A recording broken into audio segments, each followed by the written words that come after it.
Mr. President, redundancy is often a virtue, and so I'm about to practice redundancy. Last week, I made a speech on the floor of the Senate about the upcoming votes in connection with the President's nomination of Neil Gorsuch to be Associate Justice of the Supreme Court of the United States. And I talked about the 230-year history of this body to always have presidential nominations for judges, for Supreme Court judges, for federal district judges, and for circuit judges up to 2000 by a majority vote. Never in the history of this body has the Senate refused to allow a vote, an up or down vote, on Supreme Court justice. So because I hear that that may be what Democrats are planning to do, even though Mr. Gorsuch may be one of the most remarkably talented nominees in a long, long time, I want to make this address that I made last week again, and I'm going to deliver it word for word in hopes that someone may actually hear it. President Trump's nomination of Judge Neil Gorsuch to be a member of the United States Supreme Court will be considered on the floor of the Senate next week. Some have suggested that instead of allowing a majority of senators to decide whether to approve the Gorsuch nomination, there should first be a so-called cloture vote to determine whether to cut off debate. Now, you can see what would happen. Cutting off debate requires the approval of 60 senators. There are 46 Democratic senators. So if 41 of the 46 Democrat senators vote not to cut off debate, we'd never get to a vote on Judge Gorsuch. Never get to a vote. In other words, the 41 Democratic senators would have filibustered to death the Gorsuch nomination for the Supreme Court of the United States, a partisan act that's never happened before in the 230 years of the Senate. Filibustering to death the Gorsuch nomination, or any presidential nomination for that matter, flies in the face of 230 years of Senate tradition. Throughout the Senate's history, approval of even the most controversial presidential nominations have required only a majority vote. For example, in 1991, President George H.W. Bush nominated Clarence Thomas to be Associate Justice of the United States Supreme Court. The debate was bitter. The vote was narrow. The Senate confirmed Justice Thomas 52-48. Although Senate rules allowed any one senator to try to filibuster the nomination to death, to insist on a 60-vote vote, not one did. In fact, Senate rules have always allowed senators the option to filibuster to death a presidential nomination, yet it has almost never happened. According to the former Senate historian, with one possible exception, which I'll describe later, the number of Supreme Court justices in our country's history who've been denied their seats by filibuster is 0. The number of the president's cabinet members in our country's history who've been denied their seats by filibuster is 0.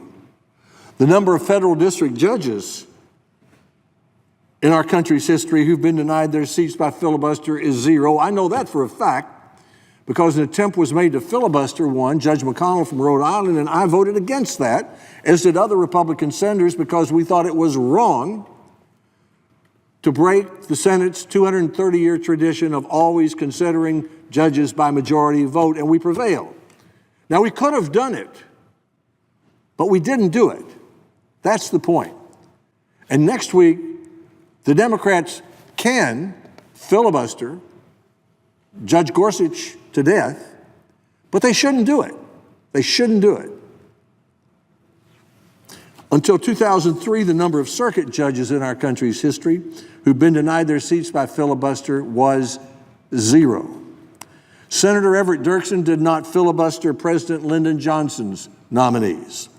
Senator Robert Byrd did not filibuster President Reagan's nominees. Senator Howard Baker didn't filibuster President Carter's nominees.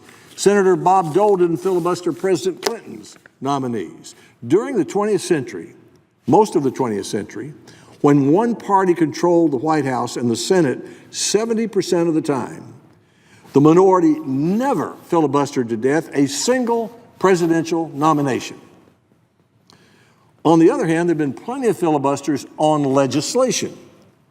So many that in 1917, the Senate adopted the so-called cloture rule as a way to end filibusters. The idea is, after you talk enough, you should bring it to an end, and so they had a supermajority for that purpose. The rule was amended in 1949, 1959, 1975, 1979, 1986, but always in response to filibusters on legislation, never on nominations. It was the 1975 change that established the current cloture standard of 60 votes to end debate, except on amendments to the standing rules. Filibustering a presidential nomination has always been treated differently than filibustering a legislative matter. The filibuster of legislation is perhaps the Senate's most famous characteristic. It's been called democracy's finest show, the right to talk your head off. As the actor Jimmy Stewart says in the movie Mr. Smith Goes to Washington, wild horses aren't going to drag me off this floor until those persons have heard everything I've got to say, even if it takes all winter. That was Jimmy Stewart talking about his filibuster. The late Robert Byrd of West Virginia described the importance of the legislative filibuster in this way.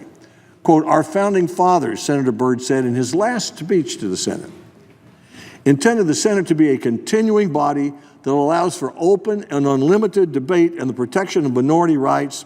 Senators have understood this since the Senate first convened.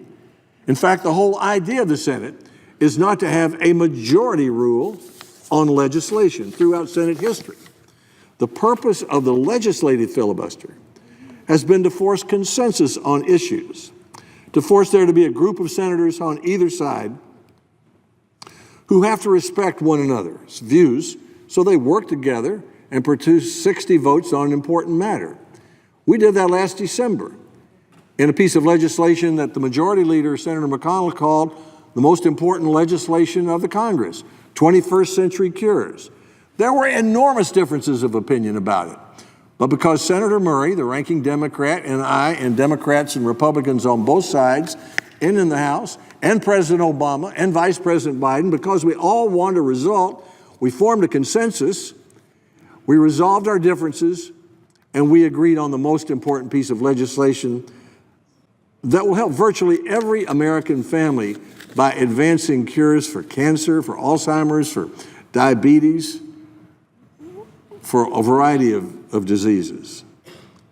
Nominations have always been treated differently from legislation. For example, under Senate Rule 14, any senator can bring legislation directly to the calendar of general orders, bypassing committees. There's no such power for nominations.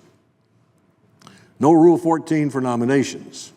Senate rules allow debate, and therefore the possibility of filibuster on a motion to proceed to legislation. Debate is not allowed on a motion to proceed to nominations, so there can't be a filibuster on a motion to proceed to nominations. In summary, while Senate rules have always allowed for extended debate or filibusters, the filibuster was never used to block a nomination until recently. As I mentioned earlier, it was never used to block a cabinet nomination, never used to block a federal district judge, until 2003, never used to block a federal circuit judge, and never used to block a Supreme Court justice with one possible exception. The exception occurred in 1968 when President Lyndon Johnson sought to elevate Associate Justice Abe Fortas to be Chief Justice. There was bipartisan opposition to that idea. And when it became clear that a Senate majority would not agree, President Johnson engineered a 45-43 cloture vote so that Fortas could save face and appear to have won something, according to the former Senate historian, Fortas then asked the president to withdraw the nomination. Other than that, never has a Supreme Court nominee been filibustered to death in the United States Senate. Other than the Fortas nomination, the filibuster was never used to block any judicial nomination until 2003 and 4, when Democrats, for the first time, decided to use the 60-vote cloture requirement to block 10 of President George W. Bush's nominees. I just arrived in the Senate. I remember it well. I was really outraged by it because the nominees, with the right of the president to name them, it's the right of the Senate to reject them, but throughout history, always by 51 votes. This unprecedented action by the Senate Democrats produced a threat by Republicans to change the Senate rules to make it clear that only a majority is required to approve a presidential nomination. There was a negotiation, and eventually 5 of Bush's nominees were approved, 5 were blocked, and the rules weren't changed. Then in 2011 and 2013, Republicans returned the favor. That happens around here. Precedents set by that side become precedents that this side then undertakes. In 2011, 2013, Republicans returned the favor by seeking to block 5 of President Obama's nominees for the Circuit Court by insisting on a 60-vote cloture on each.